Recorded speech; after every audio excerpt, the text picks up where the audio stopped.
Bienvenue dans ce nouvel épisode de remise de clés de conciergerie. Aujourd'hui, on retrouve Henri Bertrand qui est expert judiciaire en bâtiment. Alors, il a de super résultats déjà puisqu'il est déjà à près de 1 000 € de marge dès le démarrage de sa conciergerie et ça n'est que la période creuse pour l'instant. On va découvrir toute son histoire ensemble. C'est parti.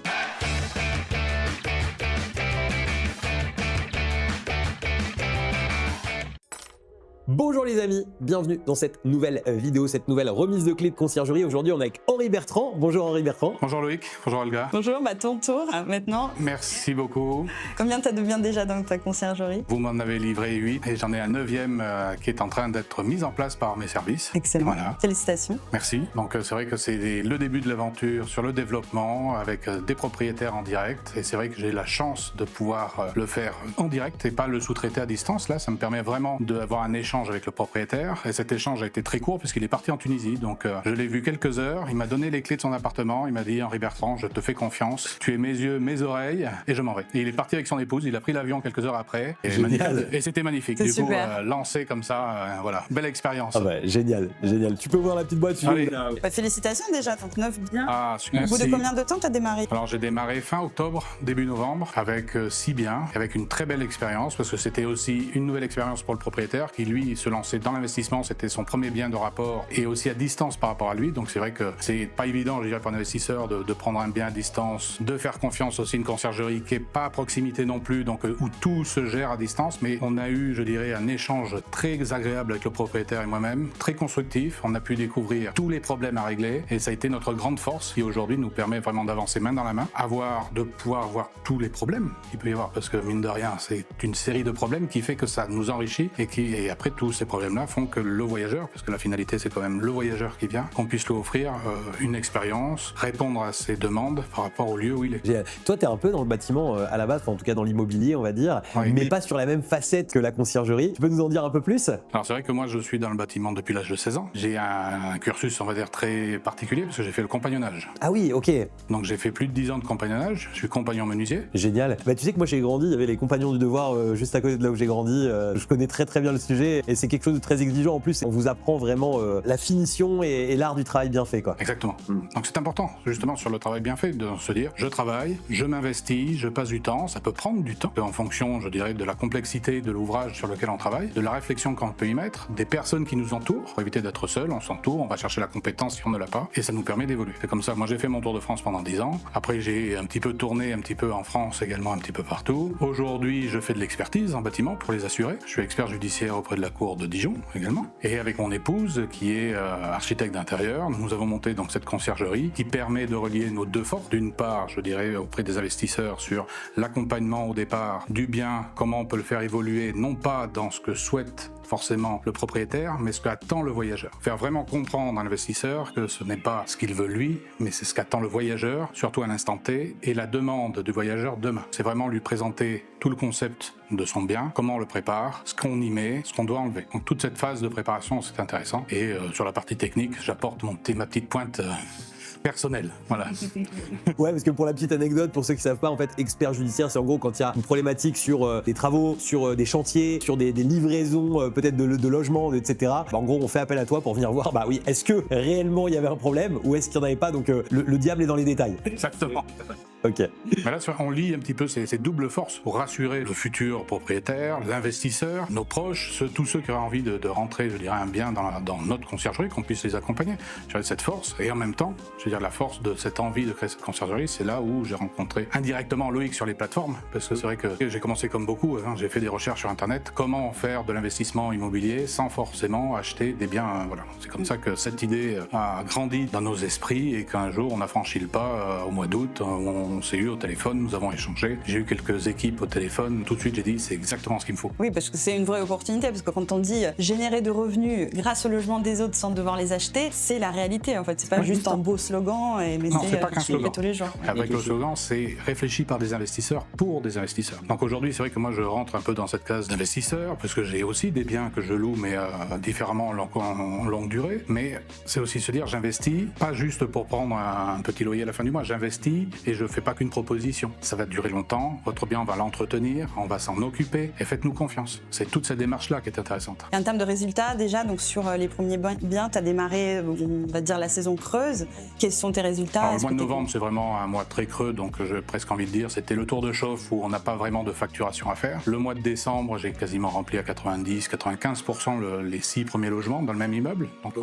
Donc c'est un fort taux de remplissage, donc ce qui permet d'après de bien discuter avec le propriétaire par rapport à ses calculs personnels, par rapport à ce qu'il avait prévu, quantifié en termes de charges, parce que c'est vrai, encore une fois, il est à distance, mais il n'avait pas forcément très bien calculé aussi son modèle économique par rapport au bien qu'il avait acheté. Problème de chauffage, est-ce que j'ai choisi le bon radiateur, le bon bain d'huile, parce qu'il a du chauffage au gaz, est-ce que les personnes, les prestataires de ménage font-elles bien le job par rapport à tous ces problèmes-là. Donc c'est vrai que ça a permis de faire un équilibre. Le mois de décembre a été un bon exercice. Voilà. Il y a un truc dans l'immobilier que j'ai toujours dit depuis toujours, c'est le seul moment pour faire une bonne affaire, c'est à l'achat. Je vois beaucoup de gens se dire, c'était peut-être pas tout à fait au niveau renta ce que je pensais, mais bon, comme je vais exploiter en location courte durée, ça ira. Et ça, c'est la pire erreur en fait à faire quand on veut vraiment investir pour de la rentabilité. Il y a 3 critères qu'il faut absolument avoir. C'est est-ce que je serai rentable quoi qu'il arrive en longue durée? Si c'est le cas, en général, en courte durée, on se loupe jamais. Et puis, est-ce que si, tel que j'ai acheté, j'ai fait mes travaux, est-ce que si demain je remettais à vendre, est-ce que j'arriverai à peu près sur le marché à au moins rentrer dans mes frais? Et ça, c'est un calcul que souvent tous les propriétaires font pas. Et des fois, finalement, ils arrivent à la fin et ils se disent mais mince, je commence à pas rentrer dans mes frais. Mais c'est un peu logique parce que il faut bien acheter en fait au départ. C'est important.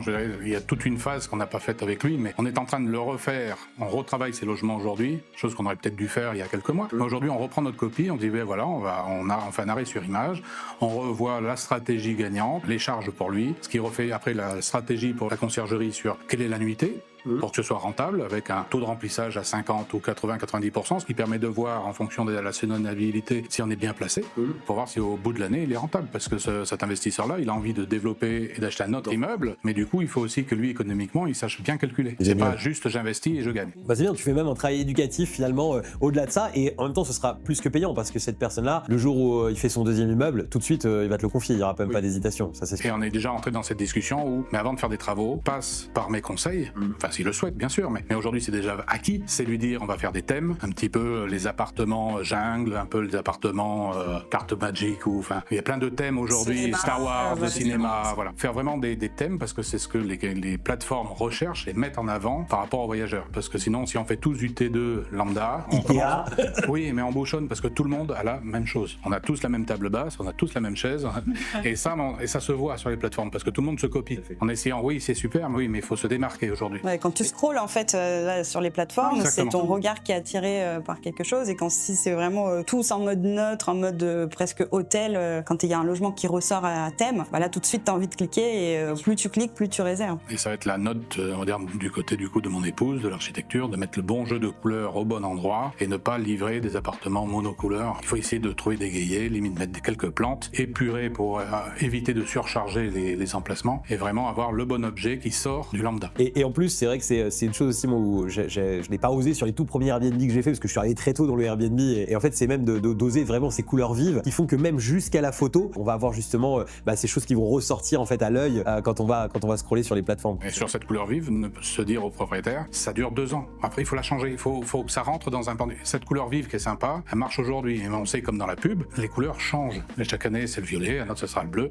Il faut qu'on reste dans cette thématique-là parce que l'œil de nos voyageurs s'habitue aussi au marketing qu'ils ont autour d'eux. Il faut qu'on rentre dans cette logique-là aussi, et que l'investisseur, le propriétaire, ait cette envie aussi de suivre, on va dire chaque année, parce qu'il faut investir un petit peu chaque année, de mettre un petit peu d'argent sur la table pour faire un petit coup de peinture, changer un meuble, changer quelque chose, de façon à redynamiser, je dirais, aussi bien son logement et nous, nos photos sur les plateformes. En fait, c'est la valeur ajoutée que tu apportes incroyable au sein de ta conciergerie avec tout cet accompagnement et ces conseils, parce que la plupart de nos conciergeries aujourd'hui, ils vont prendre un bien tel quel, ils vont juste le mettre sur les plateformes et ils vont le gérer tel quel, sans optimiser quoi que ce soit. Et là, la valeur ajoutée que vous apportez donc avec ton épouse, ça n'a pas de prix, parce que c'est la rentabilité plus par la suite pour le propriétaire, et c'est ça qui va former aussi sa réussite et ta réussite. Surtout la sienne et celle des voyageurs. Parce que je dirais la priorité, nous, certes, parce qu'on est à la commande, mais la priorité, ça reste quand même le voyageur. Celui qui va nous sanctionner, c'est quand même lui. Le grand patron à la fin, ça reste le voyageur. Qui nous tient par des notes. Oui, parce que ça, c'est terrible, ce système de notes, parce qu'on est très vite sanctionné, même quand on met tout en œuvre. Donc c'est vrai qu'il faut toujours être à l'écoute, savoir répondre rapidement, mais ça, connaît toujours ça. Les petits soucis du détail sont importants, donc il faut être à leur écoute et qu'ils puissent vraiment vivre une expérience sympathique et qu'ils soient contents du bien qu'on leur a livré, qui correspondent surtout à l'annonce, que ce soit pas juste une vitrine et quand on ouvre, ça ressemble pas à ce que j'ai loué, quoi. D'ailleurs, j'en profite en même temps, s'il y a des propriétaires en fait qui nous regardent et qui ont un bien éventuellement à confier à Henri Bertrand, n'hésitez pas les amis, on va mettre un lien en dessous, comme ça vous pourrez vous rentrer en contact et puis laisser vos coordonnées. Au niveau secteur, aujourd'hui, tu rayonnes sur la France. Sur la France, Oui. on est d'accord. Aujourd'hui, j'ai des biens du nord au sud. C'est génial. Vous êtes le bienvenu. Voilà, exactement. Exactement. J'ai une petite question pour toi aussi, c'est par rapport justement à l'accompagnement un petit peu que tu as pu avoir avec nous. C'est-à-dire en fait finalement un petit peu faire un comparatif si tu t'étais lancé seul il y a quelques mois ou si tu t'étais lancé avec nous. Qu'est-ce que tu peux m'en dire un petit peu? Alors, seul, je pense que je ne me serais jamais lancé. Enfin, très clair, hein, ne sachant pas où j'allais de toute manière. De toute manière, je n'avais pas de guide. Lancer une conciergerie, je sais comment ça fonctionne pour avoir pratiqué en déplacement, avoir eu les services de conciergerie. Mais concrètement, comment en ouvrir une, comment en lancer une, sur quel support, quel channel manager, on va dire. C'est un mot qu'aujourd'hui j'utilise, mais que je ne connaissais pas. Donc aujourd'hui, dire qu'une conciergerie doit passer sur ce style de plateforme, non. Donc c'est vrai que là, j'ai passé du temps sur des vidéos de formation. J'en ai vu plusieurs, des quantités. J'ai regardé surtout celles qui m'intéressaient. C'est là où j'ai découvert, je dirais, tes formations. Mais je suis pas remonté forcément regarder tout ce que tu faisais sur le bâtiment. Je suis vraiment ciblé. Là, je me suis dit, oui, ça me correspond. J'ai suivi les interventions en direct, les lives qui étaient fournis en semaine et j'ai trouvé ça très pertinent. En tout cas, pour ma part, c'est ce qu'il me faut. Loïc, je le connais pas, mais je suis rassuré, je suis confiant de cet échange. Et ça, je pense que c'est très important pour celui ou celle qui souhaite aujourd'hui rejoindre la conciergerie Clés en Main. C'est d'avoir un partenaire avec une équipe forte, dynamique, présente sur les réseaux sociaux, au téléphone, que c'est important, et qui répondent. Et on a un réel suivi au quotidien de toutes nos demandes. Et ça, je trouve ça fort, très fort, parce qu'aujourd'hui, même si on peut prendre des franchises, des choses comme ça, mais une fois qu'on est dans la franchise, on n'a pas forcément un suivi derrière. Et surtout, t'as pas tes premiers clients dans une franchise. Parce que t'as la marque, t'as tout ce qui va avec, mais t'as pas les premiers clients. Là, on n'est pas dans une franchise, on fait vraiment notre entreprise, vous travaillez vraiment main dans la main au démarrage, on s'accompagne l'un et l'autre, plus vous que moi, en démarrage.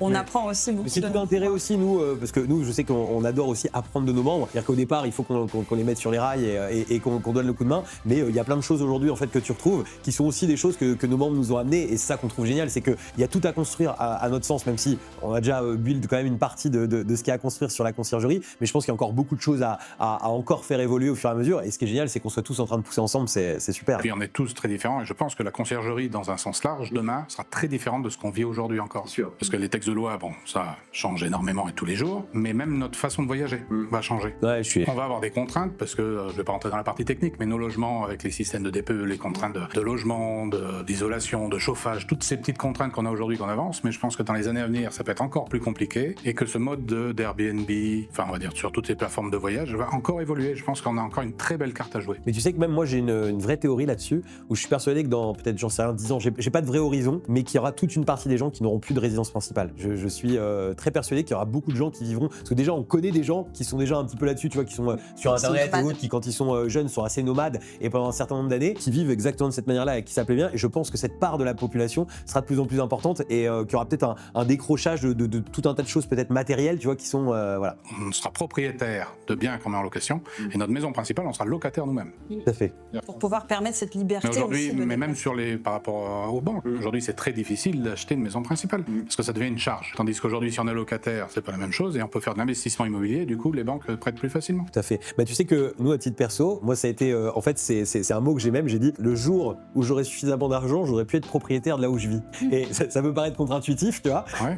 mais c'est vrai qu'aujourd'hui, on n'est pas propriétaire de là où on vit parce que, en fait, je trouve ça génial, je peux partir demain si j'ai envie, mon voisin me fait chier ou ce que tu veux, bah en fait, je pars demain. C'est une forme de liberté. J'adore posséder de l'immobilier à côté, mais en fait, là où je vis, j'ai envie de pas le posséder. Mais voilà, mais ça rejoint un peu. Enfin, je pense que notre façon de vivre, ce qui fait que nos conciergeries telles qu'elles sont aujourd'hui, sont appelées à beaucoup évoluer.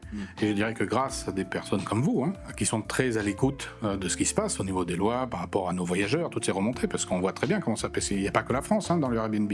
Et qu'aujourd'hui, dans les conciergeries, il y en a plein qui développent à l'étranger. Comme ce qu'on disait en amont aussi, moi j'ai cette envie aussi de développer en Afrique, quand je vais partir là-bas. Et c'est une autre façon de voyager, d'autres produits qu'on va mettre, même cette idée, c'est toujours un bien où les personnes vont rentrer dedans, mais on va proposer autre chose dedans. Et d'où vient cette envie de développer en Afrique? C'est parce que je suis en train de monter une usine de maisons bois au Cameroun. Donc du coup, quand les maisons sortiront de l'usine, ça sera aussi bien pour les habitants locaux, mais ça pourrait être aussi pour des investisseurs qui pourraient acheter des villages, parce que là-bas on parle pas forcément de villages, on prend de promotions immobilières qui sont tenues par les banques, mais on peut avoir des investisseurs qui prennent des promotions et mettre tous ces biens-là en conciergerie, parce que ce sont des pays qui se développent fortement. Donc voilà, c'est pour ça que je dis qu'il y a un très beau marché d'avenir sur la conciergerie et les façons de voyager. Et on en avait parlé ensemble, c'est vrai que c'est assez fou, tu vois, par exemple en Afrique, les prix finalement Airbnb sont quasiment, tu vois, les mêmes prix de location qu'en France, alors qu'en réalité, le pouvoir d'achat est quand même beaucoup plus faible, il y a tout un marché à construire. Il y a le tourisme qui passe souvent, donc... Exactement, donc vraiment super intéressant. Moi j'ai envie qu'on se donne un petit rendez-vous, franchement d'ici une petite année je pense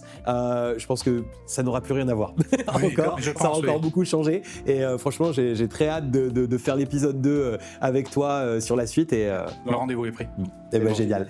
Henri Bertrand, vraiment un grand merci. Merci d'être venu ici. Donc les amis, merci aussi d'avoir suivi cette vidéo jusqu'ici. Donc si vous avez envie d'interagir avec Henri Bertrand pour lui confier un bien, etc., vous trouverez un lien dans la description. Et aussi, si vous voulez rejoindre les conciergeries clés en main, n'hésitez pas, vous avez aussi un lien pour pouvoir interagir avec nous, accéder à une conférence, etc., etc. Je vous laisse cliquer, vous allez découvrir tout ça. Merci beaucoup. Merci à vous. Allez, à bientôt. Ciao.